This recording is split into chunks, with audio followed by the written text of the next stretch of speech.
Untuk yang kemarin nutup, mau disomasi dulu? Ya, nanti.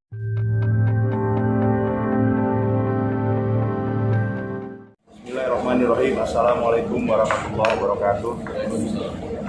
Alhamdulillahirabbil alamin wassalatu wassalamu ala asrofil anbiya'i wal mursalin wa ala alihi washabbihi ajmain. Rabbi shrah li sadri wa yassir li amri wahlul 'uqdatam min lisani yafqahu qawli. Bapak-bapak, ibu yang berbahagia, pada kesempatan sore ini kami dari Jakarta ada 4 orang, yaitu saya, Dr. Haji Irman Jaya SMH, Ahmad Sahrul SMH, Ista Yunita SMH, dan Joko Suwarno, mewakili manajemen PT Sinde Budi Sentosa untuk menangani dan menyelesaikan terkait pelaksanaan pengeboran sumur bor dan berkoordinasi dengan aparat Puspida Kabupaten Kuningan, aparat Puspika Kecamatan Keramat Mulia Kabupaten Kuningan, Kepala Desa Kelapa Gunung Kecamatan Kelapa Mulia, seluruh stakeholder, organisasi masyarakat, dan tokoh-tokoh masyarakat lainnya. Ini ada surat tugas. Kemudian pada kesempatan sore ini saya akan melakukan press release terhadap situasi yang berkembang dalam rangka investasi dan pembangunan PT Sinde di Kuningan, di Keramat Mulia. Ini perlu saya jelaskan sehingga tidak terjadi kesimpang siuran, karena banyak sekali simpang siur bahwa apa yang telah dilakukan saat ini tidak ada izin, kemudian tidak ada izin dari masyarakat. Sebenarnya sudah ada semua, secara berjenjang dilakukan oleh PT Sinde. Karena PT Sinde itu sudah 40 tahun bergerak dalam bidang industri ini, sama sekali tidak pernah menyalahi aturan-aturan yang ada. Kalau mau menyalahi aturan yang ada, mungkin sudah 2 tahun yang lalu. Karena apa? Pihak Pemda menjamin bahwa tidak akan terjadi apa-apa. Tapi Sinde nggak mau. Harus ada suratnya dulu, resmi, baru mau dilakukan berbagai kegiatan, baik itu pengeboran maupun pembangunan. Yang pertama, dalam perkembangan PT Sinde akan mengembangkan usahanya dengan mendirikan cabang di Kuningan. Kami ingin berinvestasi di Kuningan untuk meningkatkan produksi dan mendekatkan distribusi di wilayah Cirebon, Jawa Tengah, sampai dengan Jogja. Pendirian pabrik di Kuningan telah melalui mekanisme sesuai dengan aturan pemerintah, sehingga terbitnya izin pengeboran yang dalam hal ini ditandatangani oleh Kepala Dinas Penanaman Modal dan Pelayanan Terpadu Satu Pintu, Ibu Noneng Komaranengsi SEMAP, Pembina Utama Muda. Jadi dari provinsi pada tanggal 28 Juni 2021. Jadi ini ada 3 sumur berturut-turut nomor 49, 50, dan 51. Jadi ada 3 sumur yang dibor. Jadi orang bilang 11 nggak ada itu. 3 sumur nomor 49, 50, dan 51. Ini ada 3 surat. Kemudian yang kedua, pengeboran yang kami lakukan bertujuan untuk menghindari penggunaan air permukaan sebagaimana aturan pemerintah, sehingga tidak akan mengurangi air permukaan yang merupakan haknya warga masyarakat sekitar. Pengalaman kami sejak mendirikan pabrik dengan pemanfaatan air bawah tanah dimulai tahun 78 sudah 42 tahun di Tambun, Bekasi, Jawa Barat. Alhamdulillah tidak ada dampak berupa kerusakan lingkungan yang dikhawatirkan oleh warga, karena semuanya berdasarkan aturan ketat Kementerian Lingkungan Hidup dengan pengawasan yang kontinu setiap bulannya. Dinamika yang terjadi di masyarakat sejauh dalam koridor demokrasi untuk menyampaikan pendapat di muka umum kami sangat memaklumi, karena itu hak warga dan dilindungi oleh undang-undang. Tetapi adanya penyebaran informasi sepihak tanpa data, adanya statement yang bukan oleh pakar di bidangnya, sehingga menjadi informasi yang bias dan cenderung tendensius serta mengarah kepada hoax. Tentu kami juga mempunyai hak yang sama untuk menguruskannya, dan insya Allah kami sudah siapkan pengacara. Besok akan kami somasi orang-orang yang terlibat, yang menyebarkan hoax dan tidak sesuai dengan expertnya, profesionalismenya, hanya hoax yang disebarkan. Tentu kami juga mempunyai hak yang sama untuk menguruskannya. Yang terjadi di lapangan sebenarnya kami sudah berkoordinasi, yang terjadi di pemerintahan desa dan pihak-pihak yang berkompeten sudah terjalin dengan sangat baik dengan memberdayakan Karang Taruna dan Linmas setempat dalam pekerjaan awal, karena kami tidak ingin ada konflik dengan warga sekitarnya. Perlu diketahui juga bahwa surat perizinan yang keluar dari provinsi ini sudah melalui pengusulan dari daerah, dari pemerintah daerah, dari masyarakat semua ini udah tanda tangannya, semua sudah resmi. Kalau misalnya dari sekian warga ada yang belum tanda tangan, nggak sepakat, namanya orang banyak, mungkin 1-2, tetapi itu bukan berarti bagian daripada masyarakat Karamat Mulia secara umum. Proses yang sudah berlarut lama sejak awal ingin berinvestasi tahun 2016 lalu menjadikan pengalaman berharga bagi kami. Untuk itu kami pun sangat berhati-hati untuk saling menjaga kondisivitas di lingkungan. Tak berniat sedikit pun dalam pendirian cabang Sinde di Kuningan ini untuk saling merugikan.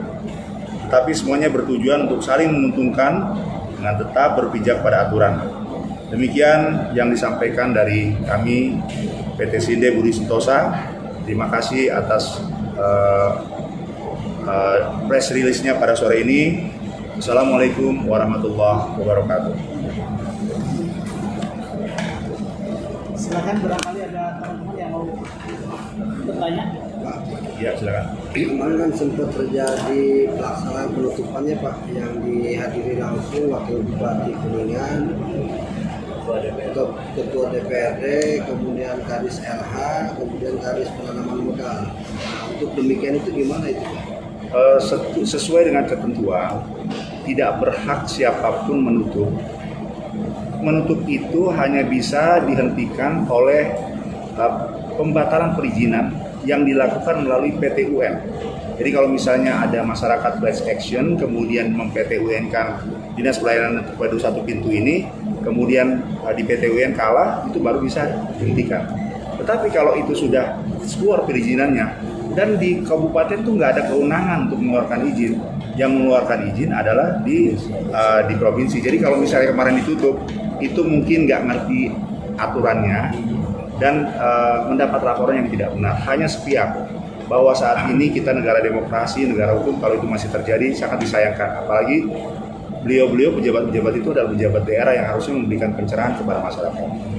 Upaya yang dilakukan itu gimana? Upaya yang dilakukan kita tidak menutup, tetap berjalan. Karena tidak ada penutupan itu secara sepihak. Nanti kita akan koordinasi dengan Pak Bupati, dengan koordinasi dengan kepala dinas terkait agar ini bisa memahami sama-sama dulu perkaranya.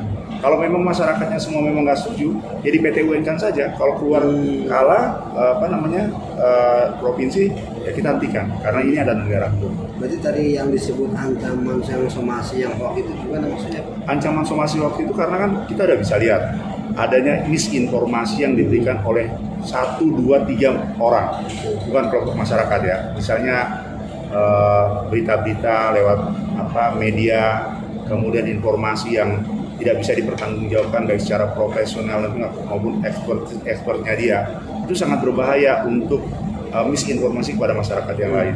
Pak, Terlepas itu Pak, ini kuota pengubahan ini berapa? Tadi kan 3 titik ya Pak? 3 titik. Belum untuk 1 titik itu berapa volume Pak? Itu nanti sudah ditentukan berapa, 70 apa berapa ada. Berapa? Di aturan dari SDM saya tambahkan sedikit Bapak-bapak. Negara melalui SDM mengatur bahwa yang diperbolehkan lifting air itu 70 meter kubik per sumur per hari. Saya ulang ya, 70 meter kubik per sumur per hari. Itu ya per sumur per hari, dan itu setiap bulan nanti ada proses logging namanya.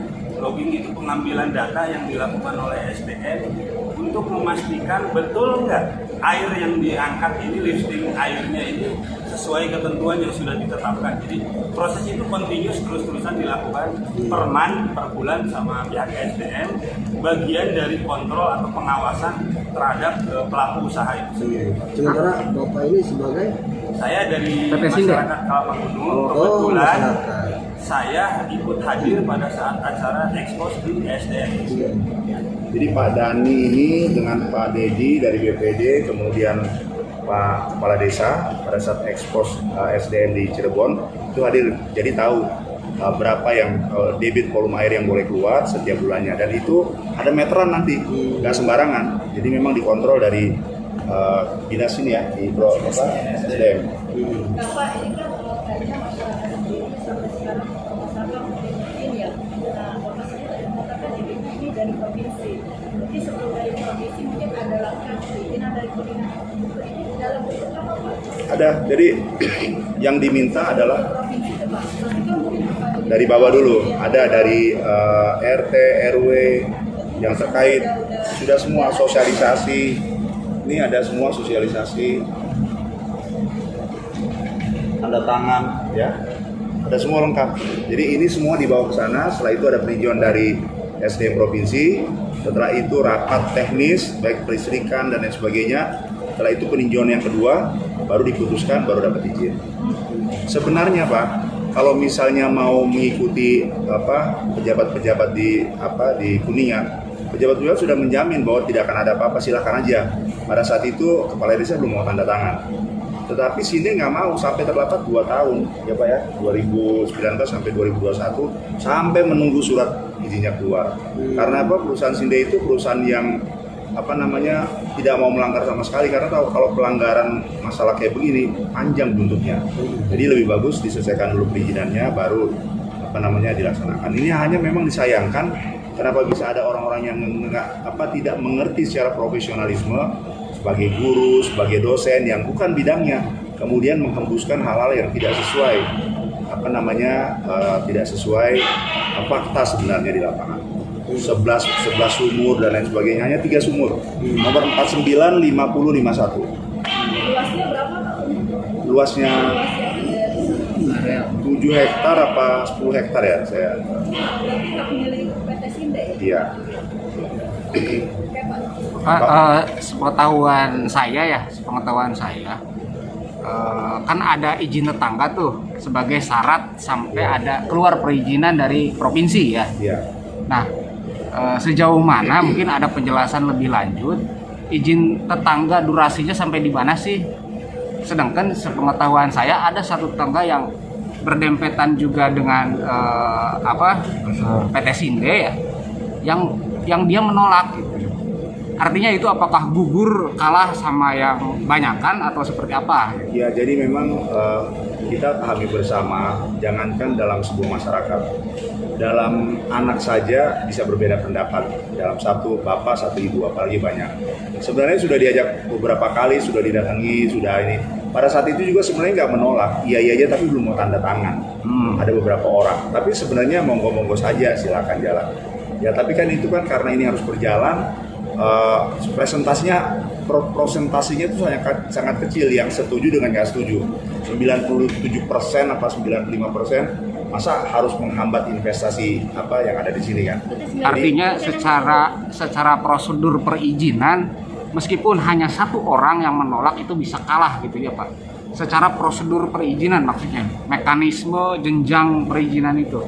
Maksudnya yang banyak menjadi kalah sama yang nggak bisa dong. Enggak ya? Iya nggak bisa. Karena kan izin investasi apalagi dengan adanya Omnibus Law ini kan kita bisa lihat bahwa tidak boleh ada yang menghambat investasi yang berada akan membangun daerah.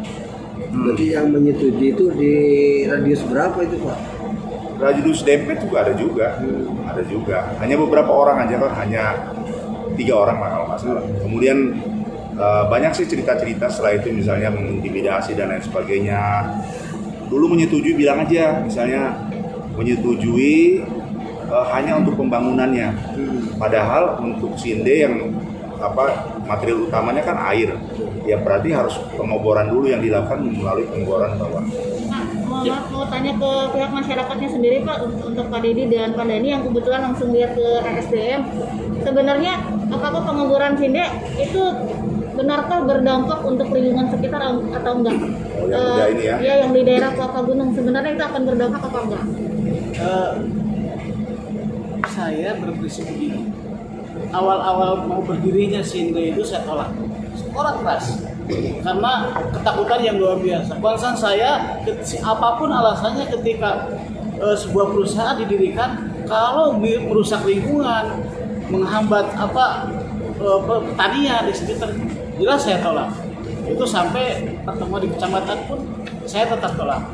Tapi ketika ada teman yang mengingatkan bahwa saya itu bukan ahli geologi, jadi akhirnya saya berinisiatif dengan beberapa teman investigasi ke sana, ke Tambur itu.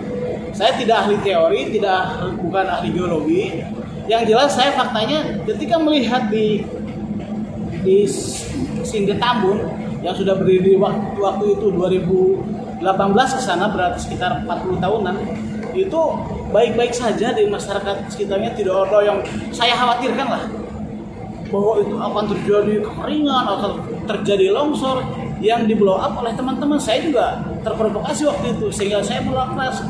Nah, ketika itu terjawab, saya akhirnya ya sudahlah. Akhirnya kami berdiskusi lagi dengan teman-teman seperti apa nih harusnya ke depan. Begitu barangkali dari sisi penerima. Kenapa kami setuju akhirnya? Karena memang hasil investigasi ke sana tidak ada sesuatu yang dikhawatirkan. Sudah 40 tahun loh waktu itu.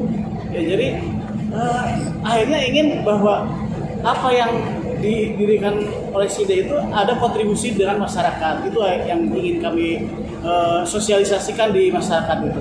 Makanya utama itu yang dilakukan Pak Dedi waktu itu memang betul, beliau hadir langsung studi banding atau investigasi bahasanya beliau. Saya lebih ke aturan Bapak Ibu. Di acara ekspos ESDM itu akhirnya saya gali semua dasar-dasar aturan yang dilakukan, yang dikenakan terhadap SINDE.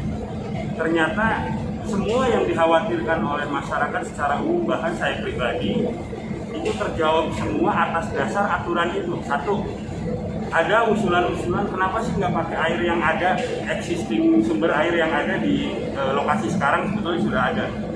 Tapi ternyata aturan justru melarang itu. Nggak diperbolehkan industri itu, pelaku usaha itu atau komersialisasi air itu nggak boleh. Makanya harus mengambil air dalam. Satu, itu aturan. Kedua, ESDM memberikan jaminan selama spesifikasi teknis yang dikeluarkan oleh ESDM diikuti oleh manajemen atau PT SINDE dalam hal ini, kami menjamin tidak ada dampak apapun terhadap lingkungan.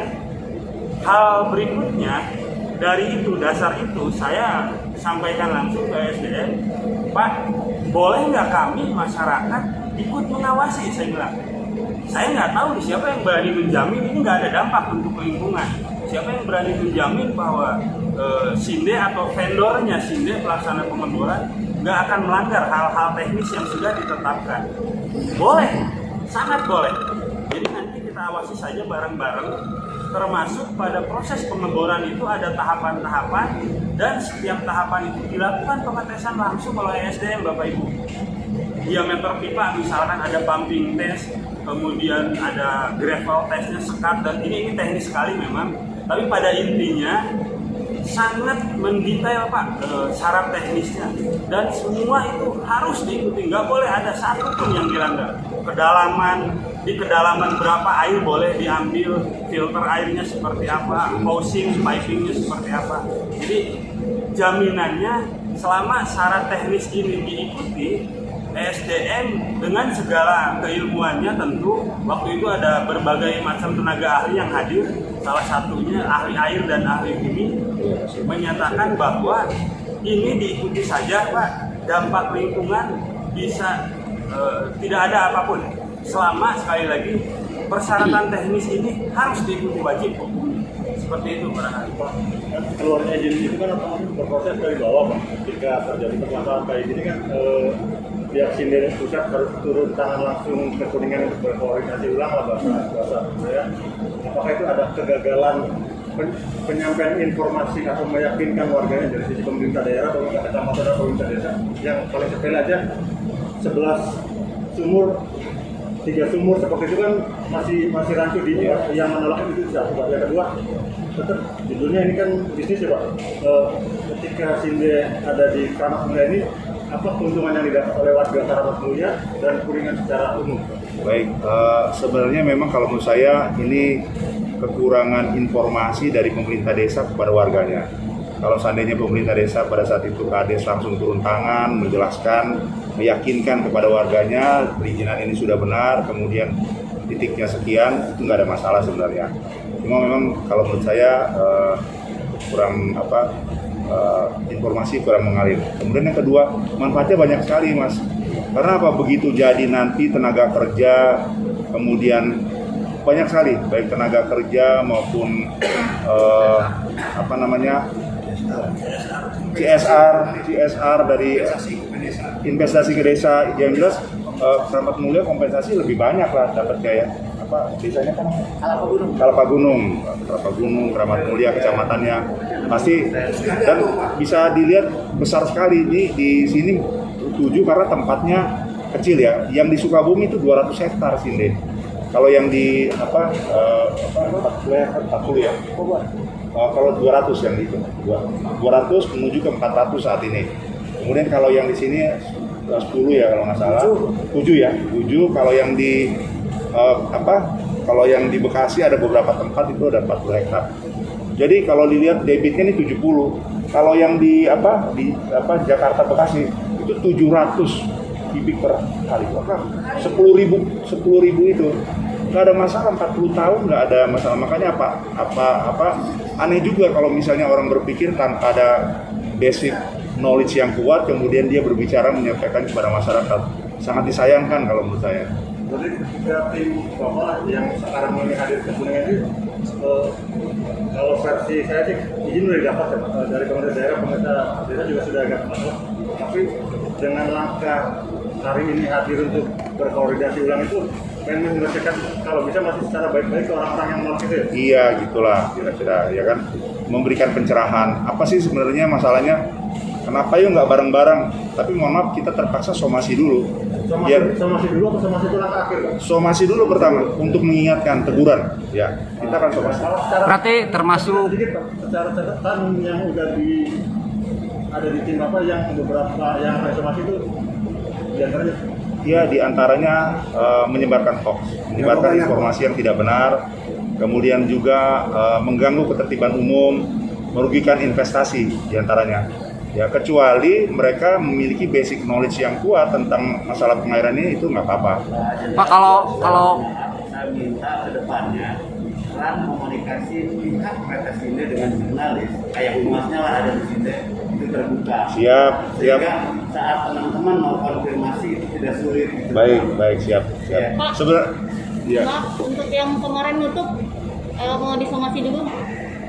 Ya, nanti kita bicara lah, kalau itu kan dari aparat legislatif, kemudian itu kita bicarakan lah. Kalau misalnya mereka bapak-bapaknya kan juga perwakilan rakyat, kemudian ada eksekutif juga ada eksekutif juga, ya. Itu mari kita bicarakan lah, karena memang pada saat itu untuk menenangkan situasi mungkin ya.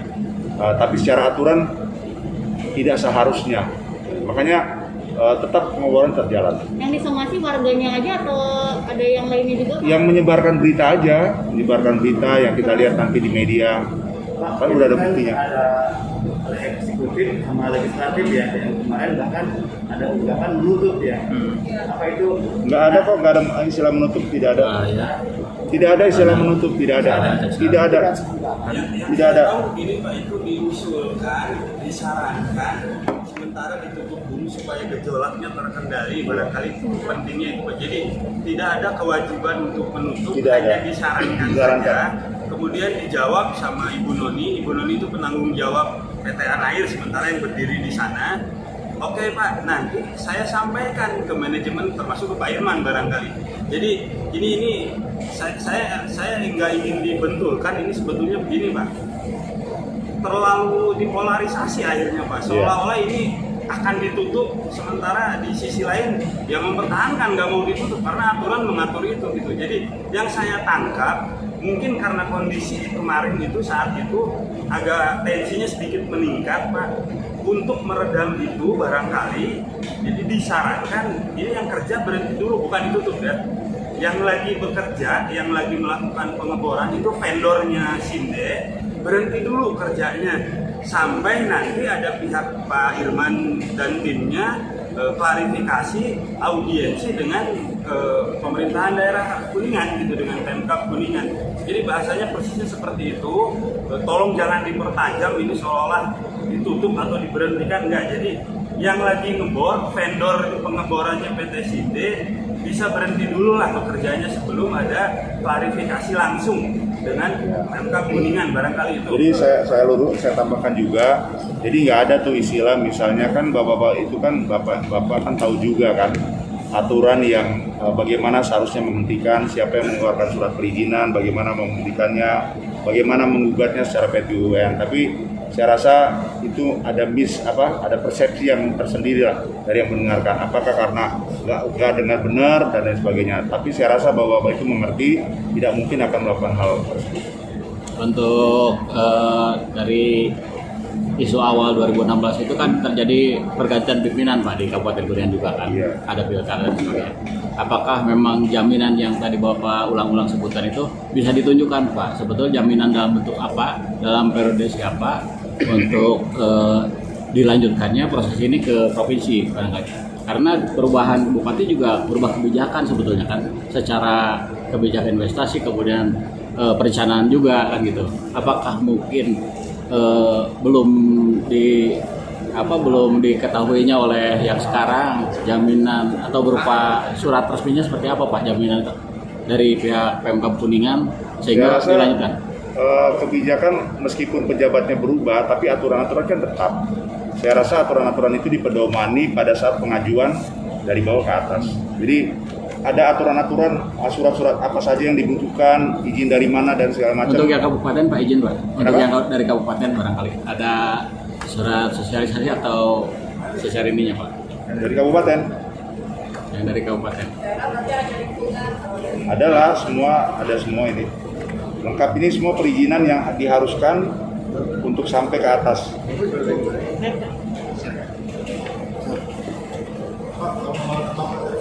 Gimana? Nama lengkap Dr. Haji Irman Jaya, SKMH. Sebagai apa Pak di PTS ini? Saya sebagai Legal Head Department. Kuasa hukum berarti Pak? Kuasa hukum tadi? Kenapa? Saya dibilang kuasa hukum tadi. Legal Head Department. Ya.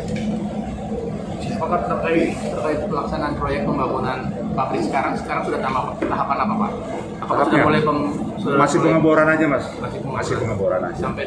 Sampai dengan dapat air bawah tanah. Sampai dengan proses bangun pabrik itu Nanti setelah pengeboran langsung proses bangun pabrik.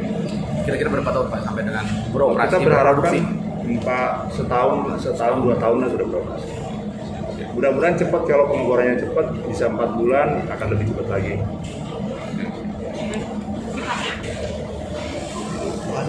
Terima kasih Mas ya.